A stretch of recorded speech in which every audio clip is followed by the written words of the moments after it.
नमस्कार। आज श्रावण शुक्ल प्रतिपदा शक 1938 सादर करत आहोत ठाणे वार्ता। ठळक घडामोडी। तानसा मोडक सागर पाठोपाठ भातसा आणि बारवीही भरण्याची शक्यता। रस्त्यातील खड्ड्यांमध्ये पेंग्विन उभे करून खड्ड्यांकडे लक्ष वेधण्याचं महाराष्ट्र नवनिर्माण सेनेचं अनोखं आंदोलन। आणि गावदेवी मैदानात येत्या शनिवारी थेट शेतातली भाजी खरेदी करण्याची संधी। या आणि इतर घडामोडी विस्तृतपणे पण काही क्षणातच। ठाणे वार्ता पहा श्रीस्थानक वाहिनीवर। आता सकाळी 9:15 पासून रात्री 9:15 पर्यंत ठाणे वार्ता, ठाण्यातील पहिलं दृकश्राव्य माध्यम। श्रीस्थानक वाहिनी ठाण्याची स्वतःची वाहिनी। ठाण्यातील घडामोडी, कार्यक्रम, वादविवाद, अगदी गाणी, नाटक याचा आनंद घर बसल्या पहा श्रीस्थानक वाहिनी। आपल्या ठाण्याचं हक्काचं व्यासपीठ श्रीस्थानक वाहिनी। ठाणे वार्ता आता संकेतस्थळावर देखील ठाणेवार्ता.com वर क्लिक करा आणि ठाण्याच्या घडामोडी जाणून घ्या। ठाण्यातील पहिलं ऑनलाईन माध्यम ठाणेवार्ता.com। नमस्कार मंडळी, दर रविवारी पाहायला विसरू नका। नमस्कार मंडळी, आपल्या प्रश्नांचं थेट उत्तर। ठाणे वार्ता पहा श्रीस्थानक वाहिनीवर। आता सकाळी 9:15 पासून रात्री 9:15 पर्यंत ठाणे वार्ता, ठाण्यातील पहिलं दृकश्राव्य माध्यम। मुंबई महापालिकेच्या पाठोपाठ ठाणे आणि आजूबाजूच्या परिसराला पाणी पुरवठा करणारी धरणं ही पावसाची संततधार कायम राहिल्यास लवकरच भरून वाहण्याची शक्यता आहे। धरणांच्या पाणलोट क्षेत्रात सध्या जोरदार पाऊस होत आहे। भातसा धरणाच्या पाणलोट क्षेत्रात गेल्या 24 तासात 135 मिलीमीटर पावसाची नोंद झाली आहे, तर बारवी धरणाच्या पाणलोट क्षेत्रात 103 मिलीमीटर पाऊस झाला आहे। या दमदार पावसामुळे धरणातील पाणी साठ्यात जवळपास 5 ते 10% वाढ झाली आहे। भातसा धरणाची क्षमता 942 दशलक्ष घनमीटर असून सध्या या धरणामध्ये 869 दशलक्ष घनमीटर पाण्याचा साठा आहे। टक्केवारीत हा साठा 92% झाला आहे। बारवी धरणाची सध्याची क्षमता 235 दशलक्ष घनमीटर असून या धरणामध्ये 170 दशलक्ष घनमीटर पाण्याचा साठा आहे। टक्केवारीत हा पाणी साठा 72% गेला आहे। त्यामुळे पावसानं दमदार हजेरी लावल्यास ही धरणं ही लवकर भरून वाहण्याची शक्यता दिसत आहे। जिल्ह्यातील दमदार पावसानं धरणं तलाव भरून वाहू लागले असून पुढील 2 दिवस पावसाची संततधार सुरू राहिल्यास शहापूर तालुक्यातील धरण क्षेत्रातील 44 गावांना सावधानतेचा इशारा देण्यात आला आहे। यामुळे ग्रामीण भागातील नागरिकही धास्तावले आहेत।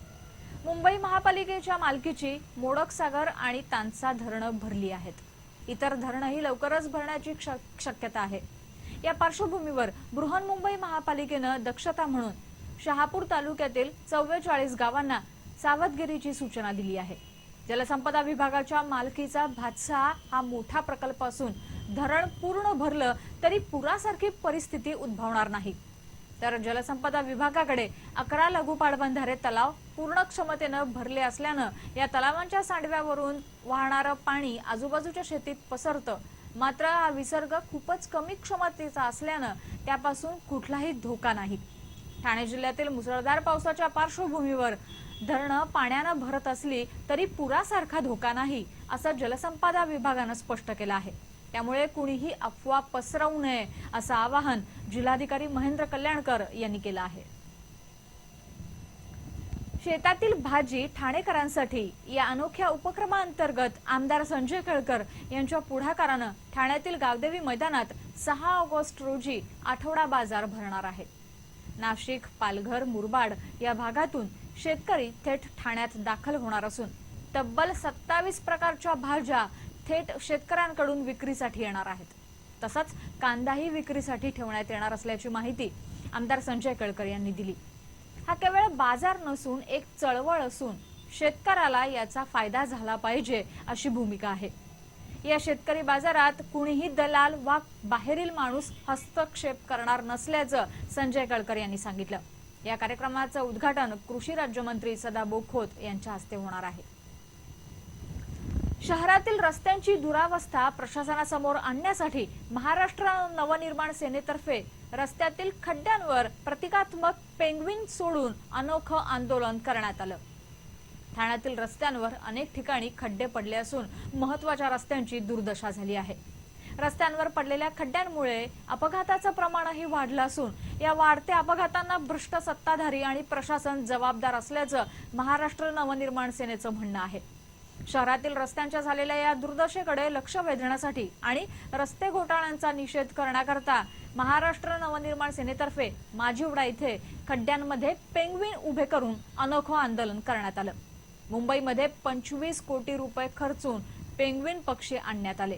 त्यापेक्षा हेच पैसे ठाणे मुंबईतील रस्त्यांसाठी खर्च केले असते तर नागरिकांची गैरसोय टळली असती असं महाराष्ट्र नवनिर्माण सेनेचं म्हणणं होतं। ठाणे वार्ता पहा श्रीस्थानक वाहिनीवर आता सकाळी 9:15 पासून रात्री 9:15 पर्यंत ठाणे वार्ता, ठाण्यातील पहिलं दृकश्राव्य माध्यम। आपला परिसर स्वच्छ आणि सुंदर ठेवण्यासाठी ठाणे महापालिकेत सहकार्य करा। ओला सुका कचरा वेगवेगळा जमा करा आणि रोगराईपासून मुक्तता मिळवा। ठाणे वार्ता आता संकेतस्थळावर देखील ठाणेवार्ता.com वर क्लिक करा आणि ठाण्याच्या घडामोडी जाणून घ्या। ठाण्यातील पहिलं ऑनलाईन माध्यम ठाणेवार्ता.com। डॉक्टर आणि रुग्णांचं पिढ्यानपिढ्यांचं जिव्हाळ्याचं नातं म्हणजेच डॉक्टर बेडेकर हॉस्पिटल आता अत्याधुनिक सोयी सुविधा आणि तंत्रज्ञान युक्त वंध्यत्व निवारण केंद्रात IVF आणि टेस्ट ट्यूब बेबीची ही सुविधा। डॉक्टर बेडेकर हॉस्पिटल, महर्षी कर्वेपथ, ठाणे। 65 वर्षांची निरंतर सेवा। ठाणे वार्ता पहा श्रीस्थानक वाहिनीवर आता सकाळी 9:15 पासून रात्री 9:15 पर्यंत ठाणे वार्ता, ठाण्यातील पहिलं दृकश्राव्य माध्यम। ठाणे रेल्वे स्थानकातून रोज लाखो प्रवासी प्रवास करतात। दिवसेंदिवस प्रवाशांची संख्या वाढत असतानाच ठाणे रेल्वे प्रशासनानं 15 महिन्यात तब्बल 9,000 फुकट्या प्रवाशांवर कारवाई केली। त्यांच्याकडून 25 लाखांचा दंड वसूल करण्यात आला। ठाणे शहराचा पसारा वाढत आहे, त्यामुळे वाढत्या नागरिकीकरणामुळे रेल्वे प्रवासाची संख्याही कमालीची वाढली आहे। या संख्येप्रमाणे फुकट्या प्रवाशींची संख्याही वाढलेली आहे। ठाणे रेल्वे स्थानकावरून मध्य रेल्वे आणि हार्बर रेल्वेनं प्रवास करणाऱ्या प्रवाशांची संख्याही मोठी आहे। स्थानकावर येण्याचे अनेक मार्ग असल्यानं नागरिकही ठाणे स्टेशनवरून प्रवास करणं पसंत करतात।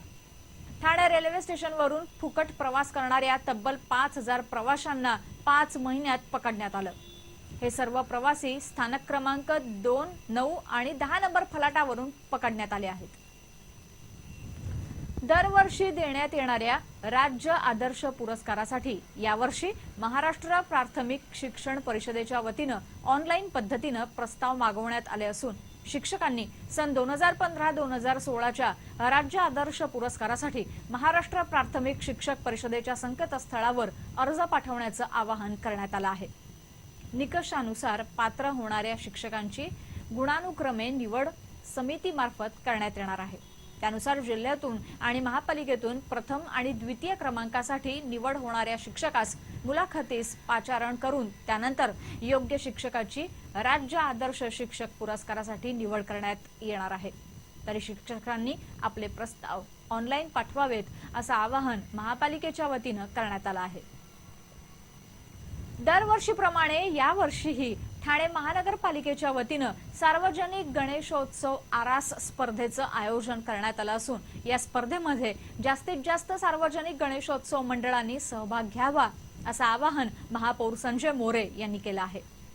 ही स्पर्धा उत्कृष्ट सजावट, उत्कृष्ट मूर्तिकार आणि स्वच्छता अशी 3 विभागामध्ये घेण्यात येणार असून सजावट स्पर्धेतील पहिलं बक्षीस 10,000 रुपये, दुसरं बक्षीस 7,500 रुपये आणि तिसरं बक्षीस 6,500 असं असेल। त्याशिवाय उत्कृष्ट मूर्ती आणि स्वच्छता गटात वेगवेगळे पुरस्कार देण्यात येतात।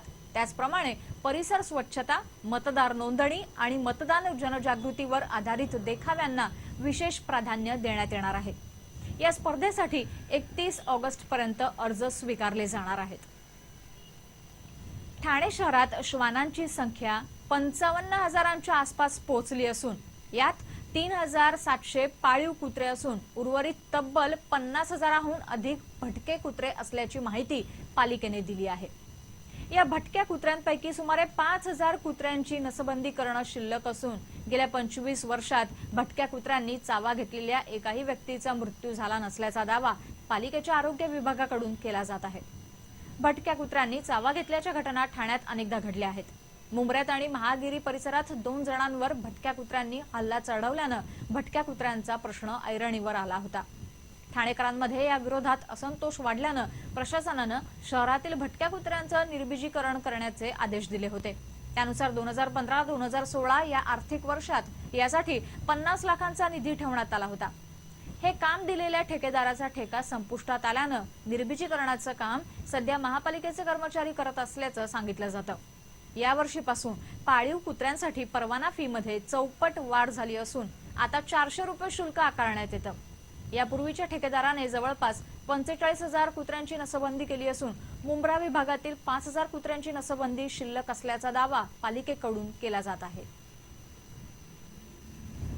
श्रावण महिना म्हणजे सणांचा महिना, त्यामुळे श्रावण महिन्याचं एक वेगळंच वैशिष्ट्य आहे. श्रावण महिन्यातल्या प्रत्येक दिवसाचं महत्त्व अनन्यसाधारण आहे. यावर्षी आज म्हणजे बुधवारपासून श्रावण सुरू झाला आहे. उपास, व्रतवैकल्य अशा वैविध्यांनी भरलेल्या श्रावणाचं महत्त्व धार्मिक दृष्ट्याही महत्त्वाचं आहे. सोमवारी श्रावणी सोमवार साजरा केला जातो, तर महिला वर्ग सोमवारी शिवमंदिरात जाऊन शिवामूठ वाहतात. मंगळवारी नवविवाहिता मंगळागौरीचं व्रत करतात. बुधवारी जिवंतिका पूजन केलं जातं. गुरुवारी दत्ताचं महात्म्य असून श्रावणातल्या शुक्रवारचं महत्त्व पण अनन्यसाधारण आहे. तर शनिवारी श्रावणी शनिवारचे उपवास करतात. श्रावणात नागपंचमी, नारळी पौर्णिमा, राखी पौर्णिमा, जन्माष्टमी तर महिन्याच्या शेवटी बैलपोळा हा सण असतो. शहरांमध्ये बैलपोळ्याचं महत्त्व नसलं तरी ग्रामीण भागामध्ये मात्र बैलपोळा हा सर्वात मोठा सण समजला जातो. श्रावणात सृष्टीनंही हिरवं रूप धारण केलेलं असतं. धरतीवर असंख्य प्रकारची फुलं याच काळात उमलतात. पारिजातक, सोनचाफा, बकुळी याच काळात पाहायला मिळतात. कुसुमाग्रजांनी म्हटलंच आहे, हसरा नाचरा जरासा लाजरा सुंदर साजिरा श्रावण आला. असा पवित्र श्रावण महिना आजपासून सुरू झाला आहे.